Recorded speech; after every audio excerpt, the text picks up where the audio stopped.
Hi, isang mapagpalang araw muli sa ating lahat. Narito po ang Kingdom Faith Ministry in Christ at ako ang inyong lingkod, Pastor Sanjay Redula. Sa oras na ito ay ating muling ibahagi ang isa sa mga mahalagang topic o pag-uusap patungkol nitong freedom. Okay, marami po sa atin ay hindi alam or naghahanap ng kalayaan. Okay? Maraming gustong makawala sa kanilang relasyon na meron sila ngayon at gusto nila na I need freedom. Okay? Maraming mga kabataan na gusto nilang makawala sa puder ng kanilang mga magulang dahil kung tatanungin mo sila, sabi nila, I need freedom. Gusto kong magawa kung ano yung gusto kong gawin, ano yung nais kong gawin. Ayoko na mayroong hadlang, mayroong mga tao na magpipigil sa akin. Dahil sabi nila, parang wala akong kalayaan sa pamamahay na to, parang wala akong kalayaan mag-decide sa aking sariling buhay. So itong mga ganitong mga kaisipan ay ibig natin itong bigyan ng linaw or ibig natin itong bigyan ng direction. Ano nga ba ang tunay na tinatawag na freedom? What is true freedom? Dahil kapag hindi natin naunawaan yung eksakto at biblical or godly meaning of freedom, ay mahuhulog tayo o maliligaw tayo sa ating pagkakakilala kung ano nga ba ang freedom o ang kalayaan. So muli, samahan niyo ako sa isang pag-aaral, sa isang mahalagang topic, etong pagbabahagi at paglilinaw patungkol sa tunay na kalayaan. So, our topic tonight is what is true freedom. So sa topic pa lang natin ay binibigyan na tayo ng information, yung tunay na kalayaan. It means mayroong fake na kalayaan. Mayroong mali na pagkakakilala or definition ng tinatawag na freedom. Of course, kung ang isang tao ay inikilala niya or ang alam niya lamang ay yung fake na freedom, ay ito'y magbibigay sa kanya ng maling destination sa buhay. Ito'y magbibigay sa kanya ng maling pananaw sa buhay. So ngayon, ito'y pagkakataon na ito'y kapag ikaw ay nakaunawa nito, parang ito na yung oras na wakasan na ang kamangmangan or pagiging ignorance about true freedom. Okay? So tingnan natin muna itong false freedom. Itong hindi tunay na kalayaan. False freedom ay ganito po siya. Ang mga tao ay madalas ito ang pagkakilala ng ng freedom. Freedom is being able to do what you want without restraint. Tama po? 'Di ba nais ng mga tao na gusto kong gawin yung mga bagay-bagay na gusto kong gawin.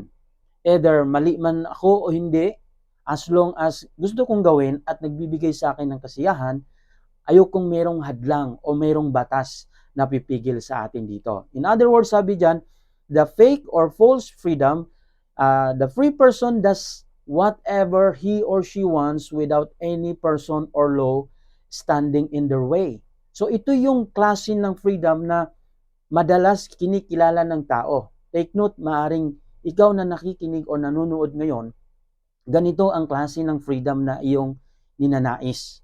Nais mo na gawin ang lahat ng nais mong gawin, either wrong or right, as long as gawin mo sa gusto mo, ay gusto mong walang makakapigil sa iyo dito. Pero itong klase ng freedom na ito ay ito'y tinatawag na false freedom. Bakit? Dahil ayaw mo na mayroong nagpipigil sa iyo. Ang freedom ay hindi ito kawalan, or freedom is not absence of restriction and law. Kasama nito, ang tunay na freedom ay kaakibat dyan yung restriction and law and restraint. Kasama dyan. So tingnan natin, itong klaseng freedom na to, this freedom is according to Satan. Alam nyo po, ang ganitong pagkakaunawa or pagkilala ng kalayaan na gusto niyang gawin ang lahat niyang gustong gawin at ayaw niyang mayroong hadlang sa kanya, ito'y ganitong klase na pagkakaunawa ng freedom, ito'y mula kay Satan. Take note, ito'y mula kay Satan. Kaya mag-ingat ka. Bakit? Dahil ito'y klase ng emotion or intention, intentionally na gusto niyang gawin yung nais niya. The question is, ang problema kasi dito is, hindi lahat na gusto mong gawin ay tama. Hindi lahat na gustong gawin ng tao ay mabuti, nakakabuti sa kanya or nakakabuti sa ibang tao. So, katulad din ng ginawa ni Satan, nag-decide siya ng kanyang pansariling desisyon. And nagre-resulta ito or nagbunga ito ng pagkakasira ng sanlibutan. So, this freedom is according to Satan. And this freedom leads us to sin.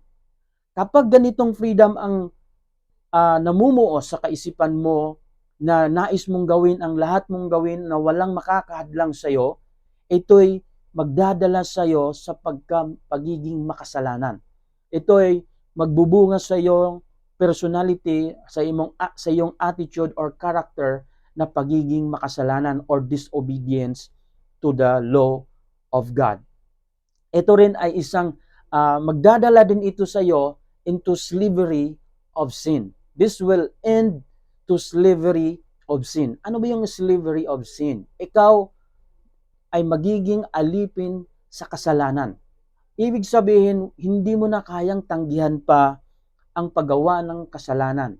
Ibig sabihin, kapag inutos ng kasalanan na gawin mo, ay hindi mo siya matatanggihan. You cannot say no to sin. Why? Because this kind of freedom na according to Satan, ito ay magdadala sa iyo sa pagiging makasalanan and eventually, you become a slave of sin, alipin sa pagiging makasalanan. Imagine, kung ang isang tao, hayaan natin siyang gawin yung kanyang nais gawin. Imagine isang pamilyado, isang lalaki na mayroong pamilya. At dahil nawawalan na siya ng pagmamahal or init ng kanyang pagmamahal sa kanyang asawa, ay gusto niyang makalaya doon sa kanilang relationship na mag-asawa. And then dahil ayaw natin siyang pigilan, binibigyan natin siya ng kalayaan dahil sabi niya, buhay ko to. I can do all things. I can do kung anong gusto kong gawin. So dahil mayroon siyang kalayaan, so ginawa niya.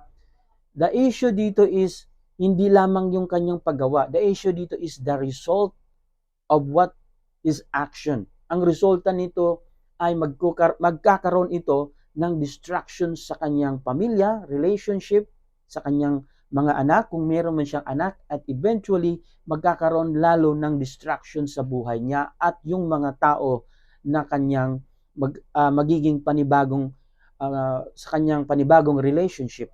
Of course, kung siya hihiwalay sa kanyang pamilya, sa kanyang asawa, ay sa kalaunan magkakaroon din siya ng panibagong relationship. And then that time ay maapektuhan din uli yung mga tao na magiging karelasyon niya or panibagong babae na magiging karelasyon niya. So, ganito kadelikado etong tinatawag na false freedom. Anong klaseng freedom ito? Ito ay klase ng freedom na pagkakaunawa ng tao na ayaw niya ng magpapasakop, ayaw niyang magpapaturo, ayaw niyang mapigilan siya sa lahat ng kanyang gustong gawin. This is from Satan.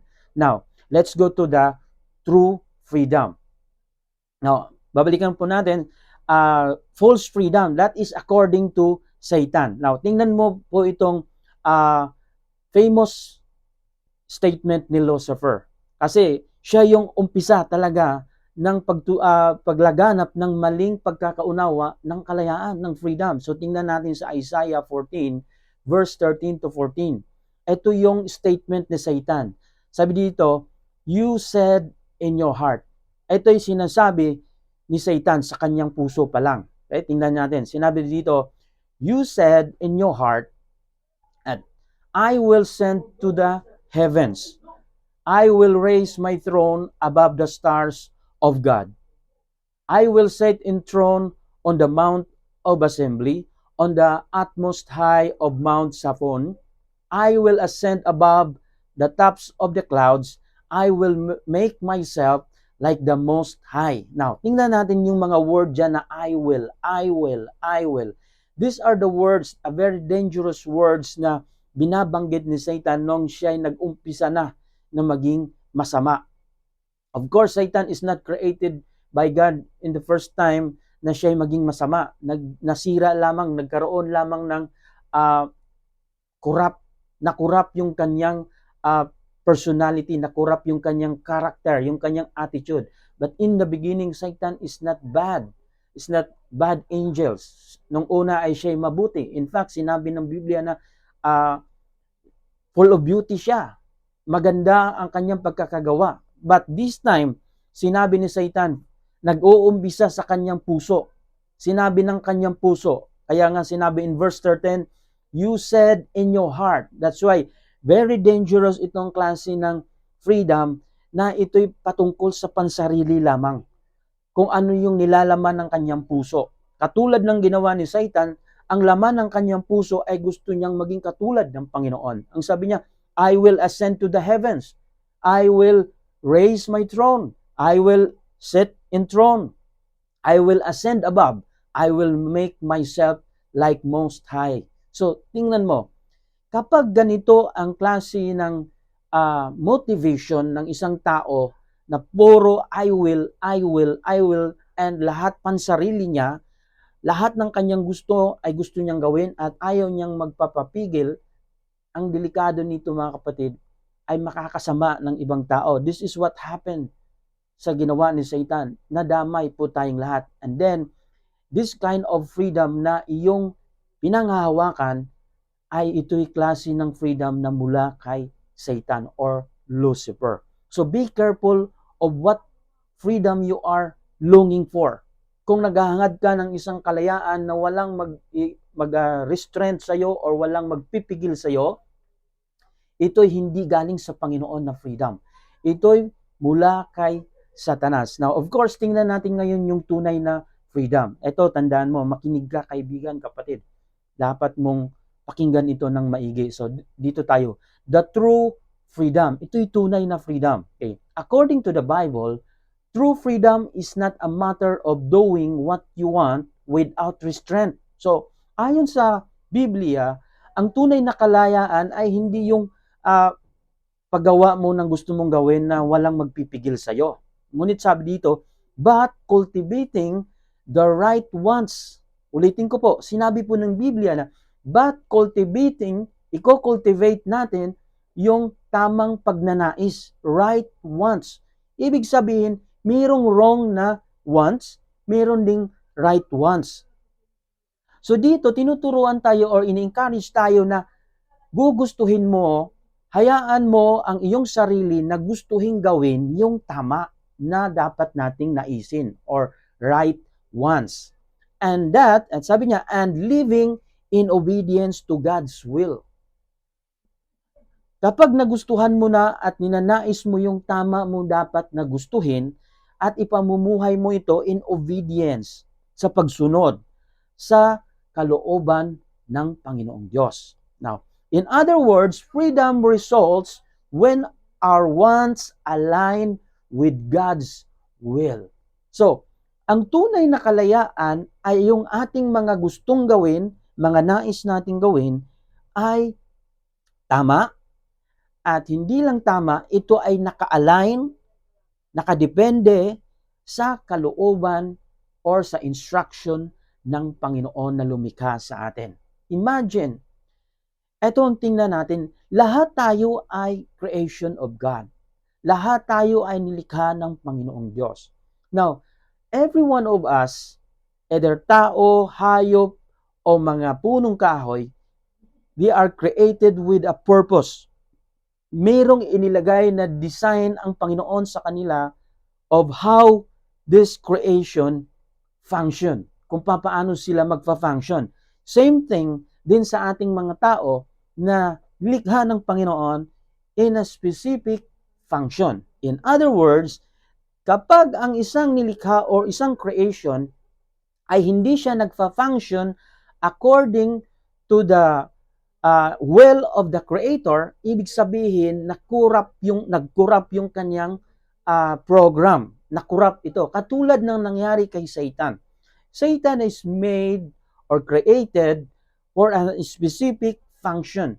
But nung na-corrupt na ito, Satan decide himself to do his own will. Hindi niya na ngayon sinusunod yung will ng Panginoon. So, ang tunay na freedom ng isang nilikha is yung masaya siyang gawin at ginagawa niya at ninanais niyang gawin yung mga kalooban ng Panginoon na inilagay sa kanya. Hindi siya mapapagod gawin ito. Magiging masaya pa siyang gawin ito dahil ito yung nakadesign sa kanya. Example na lang, kung ang isang cellphone na hawak mo ay mayroong naka-install dyan na program, function, na ito'y mula sa idea ng creator or ng manufacturer. What if one day itong cellphone mo ay mag-decide siya sa sarili niyang desisyon na I don't like to function right now correctly. Ayoko nang maging cellphone pa. Gusto ko na maging sangkalan na lang. Okay? So, in other words, etong creation na ito, nilagay ng Panginoon yung kanyang idea kung paano siya magpa-function, kung paano siya kikilos. And then, because of distraction of Satan, because of ignorant sa mundong ito, okay? Because of ignorant of what is the will of the Creator that restored on them or on it, ay nag-decide siya ng sarili niyang function. Nag-decide siya ng sarili niyang pagnanais. So, ang nangyari ngayon, nag-function siya ng maling function. Kaya ang tawag nun, corrupt. Na-corrupt na siya. Ganon ang nangyayari kay Satan. So, ganon din ang tao, if a person ay nagfa-function siya ng hindi according sa design ng Panginoon sa kanya, this person is corrupted or malfunction. Naging alipin siya doon sa pagiging malfunction. Hindi siya free, hindi siya malaya na i-execute or gagawin yung tamang function or tatrabahuin niya yung eksakto niya na trabaho. So, ang maling freedom na itinuturo ni Satan sa mundong ito ay ganito. Malaya kang gawin ang lahat mong gustong gawin at huwag kang magpapahadlang o magpapapigil kahit sino man.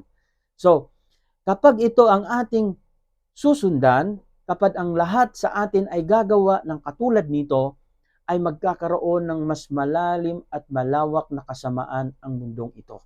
Katulad na lang ang isang tao na kapag nais niyang pumatay at kung walang batas dyan na naghahadlang sa kanya dahil sasabihin niya, I need freedom. Gusto kong walang maghahadlang sa akin sa lahat ng gagawin ko.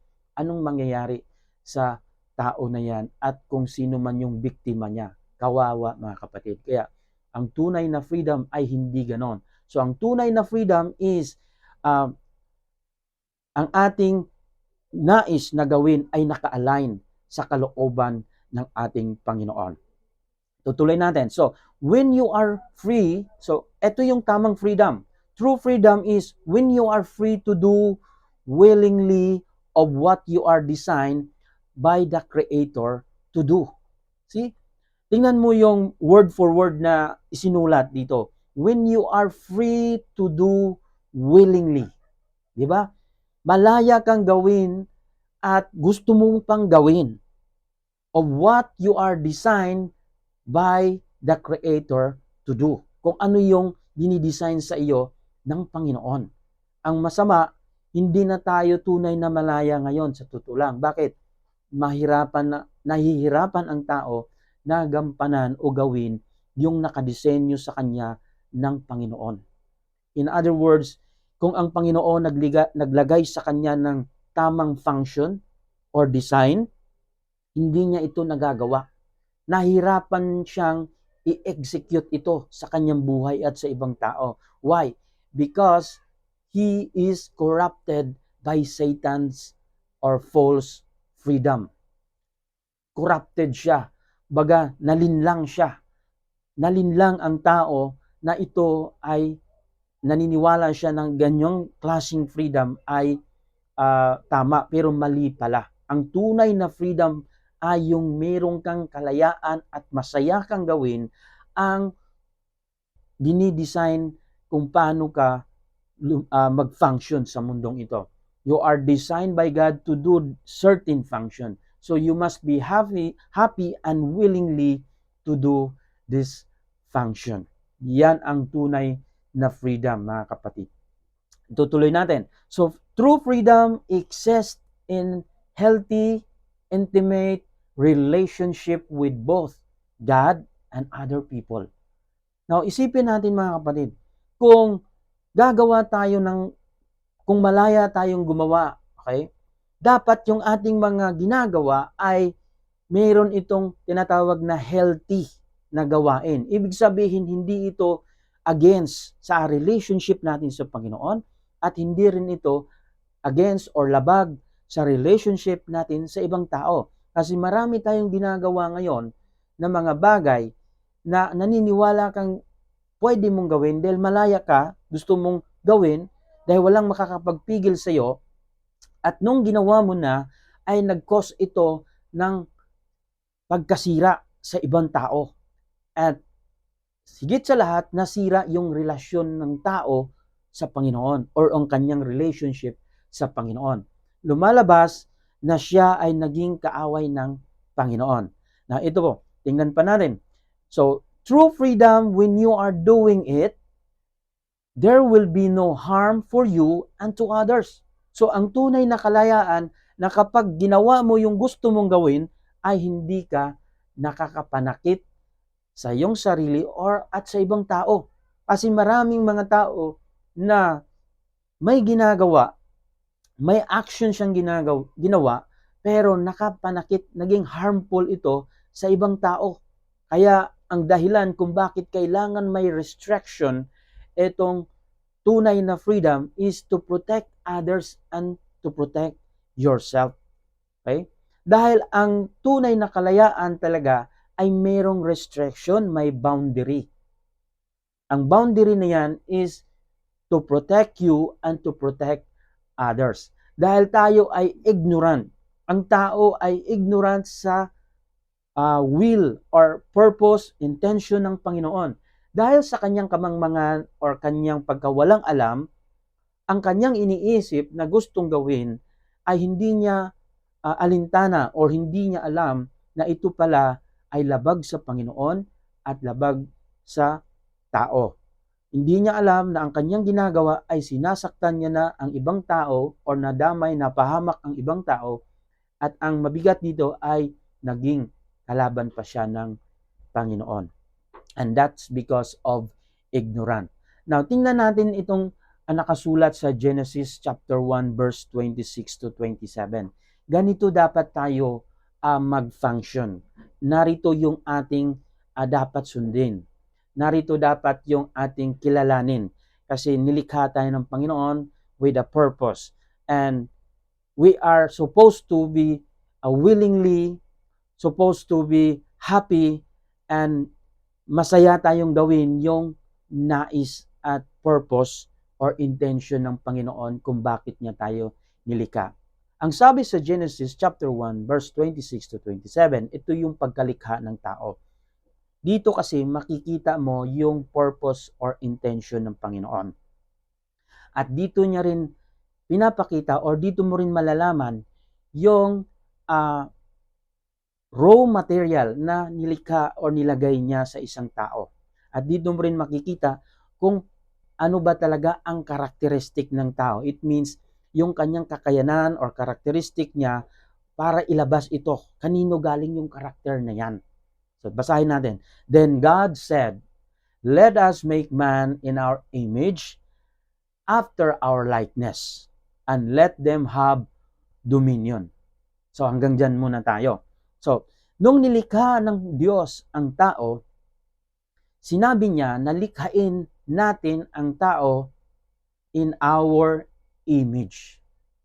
So, sabi niya, nag-decide sila na gawin natin ng tao ayon sa ating image or wangis. Now, hanggang dyan muna tayo sa image. Now, yung image na yan na tinutukoy sa nasusulat dyan sa Genesis, ito hindi physical image ng Diyos. Dahil ang Diyos ay espiritu, therefore wala siyang physical image. Ang meron siyang image is spiritual image or the image of spirit. Okay, yan ang image of God. Now, ano ba yung image of God? The image of God is the characteristic or the character, the attitude of God na kanyang daladala. And since spirit tayo, galing sa espiritu ng Diyos, which is the image of God, nilagay niya sa atin. So, every mankind has the spirit. Dahil kung wala siyang espiritu sa katawan niya ngayon, ang katawan na yan ay patay. So, ibig sabihin, bawat isa sa ating lahat ay merong espiritu ng Diyos or merong character of God sa kanya. Now, tingnan natin.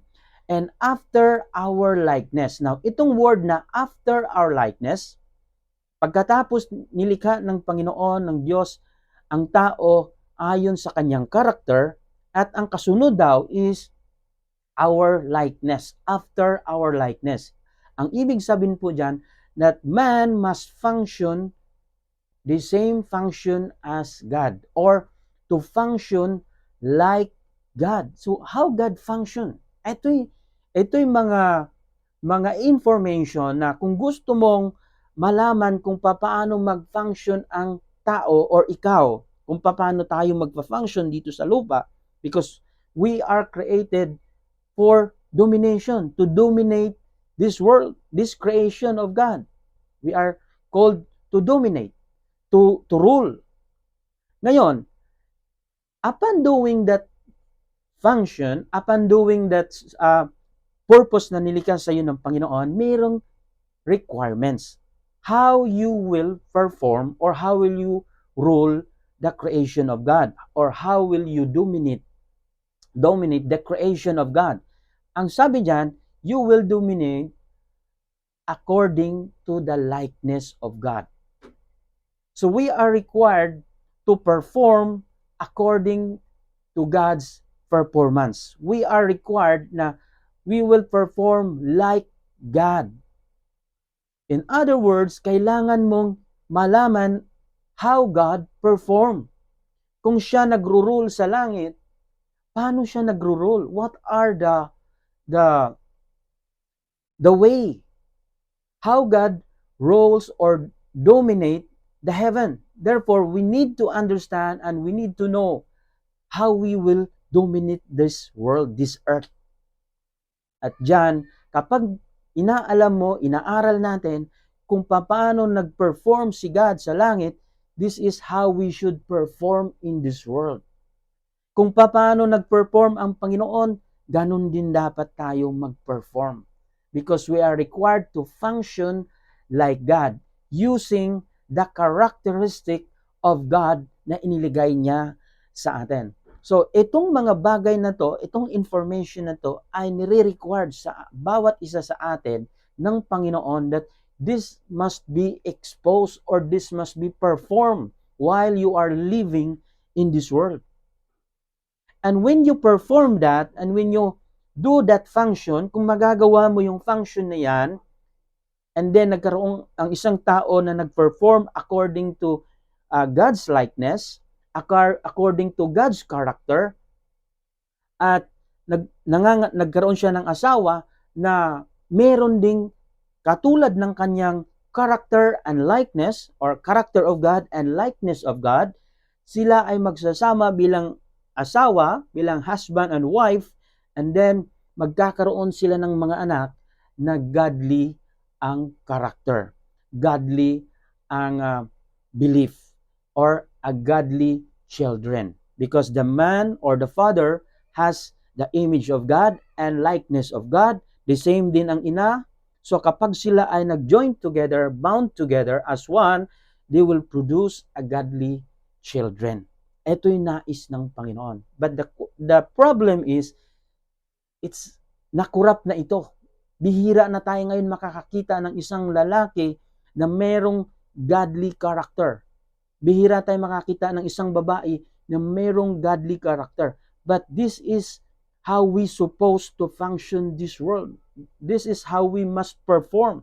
By performing this, and once na ma-perform natin to freely, willingly, this is true freedom. Pero dahil sinira na ng ni Satanas ang ating idea about freedom, ang nangyayari ngayon ay false freedom or mali na freedom yung ating pinaniniwalaan. And then, ito yung klase na ng freedom na hindi natutuwa kung mayroong naghahadlang sa kanya. Hindi natutuwa kung mayroong law na haharang sa kanya. But true freedom is not with the absence of law or restriction.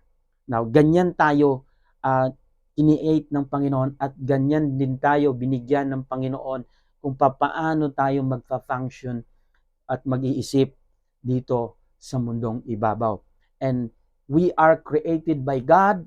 Again, we are created by God from His image, and we are required to perform like God for the reason that man must dominate the creation of God in this world. So, nilikha tayo para mag-dominate, but there is a requirements. How? You must dominate this world by using the character or the image of God and performing like God's performance in heaven. Now, how you can do that? You need to study the Bible. You need to know the information of God, the Creator. Because everything na hinahanap mong original message about family, about man, about women, everything, there is a true message na makikita mo sa Biblia. There only. Sa Biblia mo lamang makikita ito at matatagpuan yung iyong right function. How will you function in this world? Now, tingnan natin. Man is created in God's image. This means we are made by godly material. See? Ganun kakaganda nilikha ng Panginoon. So you are made by godly material. This is the Spirit of God na iniligay sa atin. God's image is God's character. Napakaganda ng pagkalikha sa ng Panginoon. And then, after God's likeness, ganito tayo nilikha. Ilagay sa atin yung image ng Panginoon, and then meron tayong after God's likeness. This means man is made to function like God. So you are required, I am required to function like God. So how God's function? Functioning by His character. So ganun din, ikaw at ako, dapat magpa-function tayo katulad ng Diyos gamit ang characteristic or mga attitude ng Panginoon. So we are designed to live and dominate God's creation by copying of how God's function in heaven. Because of this, we need to study God's characters and His function. Mga kapatid, kung naunawaan mo itong pag-aaral natin na ito, kung nangungusap sa iyo ang Panginoon, ma-realize mo kung paano ka mag-perform. So, when you are doing your performance or when you are performing sa mundong ito, dapat ay masunod yung paano ka dinesign ng iyong Creator. Yan ang ating Diyos. So, ang panglilin lang ni Satanas na naghihikayat sa atin na huwag magpapapigil sa lahat ng gusto nating gawin. Kasi nais nating maghanap ng freedom. Gusto nating sabihin na, gusto kong makalaya. Gusto kong makahinga. Okay? Mga kapatid, maganda yan. Kung ang iyong freedom na pinaniwalaan ay talagang freedom mula sa Panginoon or true freedom. The problem is, what if you are performing the wrong freedom? Mga kapatid, hanggang dyan na lang po ang ating talakayin at meron tayong continuation dito sa video na ito. Iyon ay in the next video natin. Abangan nyo. Maraming salamat sa lahat na sumusubaybay at nanonood. Huwag niyo pong kalimutan ang pag-like, subscribe, or share nitong ating video. Ito ay hindi para pag-ikayat ng mga manonood. Ang main purpose natin dito is to share the Word of God, the intention of God nito. Kaya kung meron kang gustong mabahagian nito, i-share mo ito. Huwag kang mahiya, kapatid, dahil ito'y gawain ng Panginoon. By sharing this video, this message, you are been a part of this ministry. Naging katuwang ka ng gawain ito at nalulugod sa iyo ang Panginoon. God bless you. Bye-bye. Purihin ang Panginoon sa buhay mo. Dalangin ko na ikaw ay gamitin din ng Panginoon one day ang iyong buhay. God bless you.